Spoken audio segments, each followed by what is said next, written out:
ढोलू और भोलू अपने गांव से जंगल की तरफ जा रहे थे और तभी वह दोनों एक झाड़ी के पास आकर रुक जाते हैं क्योंकि उन्हें झाड़ी के पीछे कोई चीज दिखाई देती है जिसे देखकर ढोलू भोलू उस चीज को झाड़ी से बाहर निकाल लेते हैं।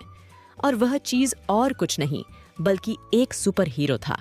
उस सुपर हीरो को देखकर ढोलू भोलू आपस में बात करते हैं। भोलू कहता है, अरे ढोलू, यह तो बहुत बढ़िया खिलौना है। जिस पर ढोलू कहता है, हाँ भोलू, लेकिन हम इस चीज का आखिर करेंगे क्या?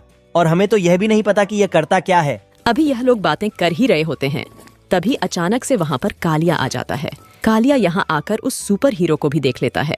कालिया यहाँ आकर ढोलू भोलू से पूछता है, अरे ढोलू भोलू, इतना अच्छा खिलौना तुम लोगों के पास कहाँ से आया? जिस पर ढोलू भोलू कालिया को सारी बात बताते हैं।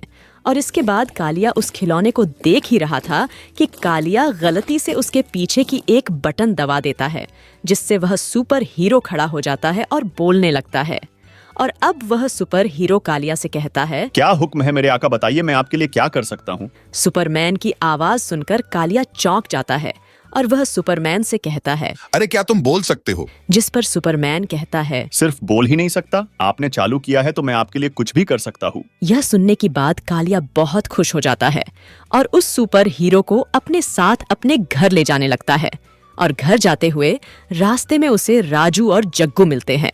कालिया उस रोबोट को आजमाने के लिए उससे कह देता है कि इन दोनों की पिटाई कर दो।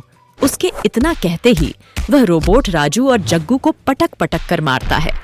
राजू कालिया से बोलता है कि तुमने हमें क्यों पिटवाया? जिस पर कालिया कहता है कि अब से यहाँ पर मेरा राज चलेगा और इस गांव में अब मेरा मुकाबला कोई नहीं कर सकता। राजू और जग्गू मार खाने के बाद यहाँ से भीम के पास जाते हैं क्योंकि उन्हें यकीन है कि भीम उस रोबोट को जरूर सबक सिखाएगी।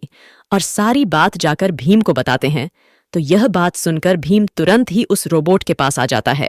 और यहाँ कालिया भी रोबोट को आदेश देता है कि भीम को मारो। इसके बाद भीम और उस रोबोट की बहुत लड़ाई होती है, लेकिन इस बार भीम उस रोबोट से बहुत मार खाता है। और अब भीम को भी समझ नहीं आ रहा था कि आखिर यह क्या सकती है। और इसके बाद कालिया इस रोबोट को लेकर यहाँ से चला जाता है। अब आगे कालिया इस रोबोट से क्या क्या तमाशा करता है यह देखेंगे हम अगले एपिसोड में।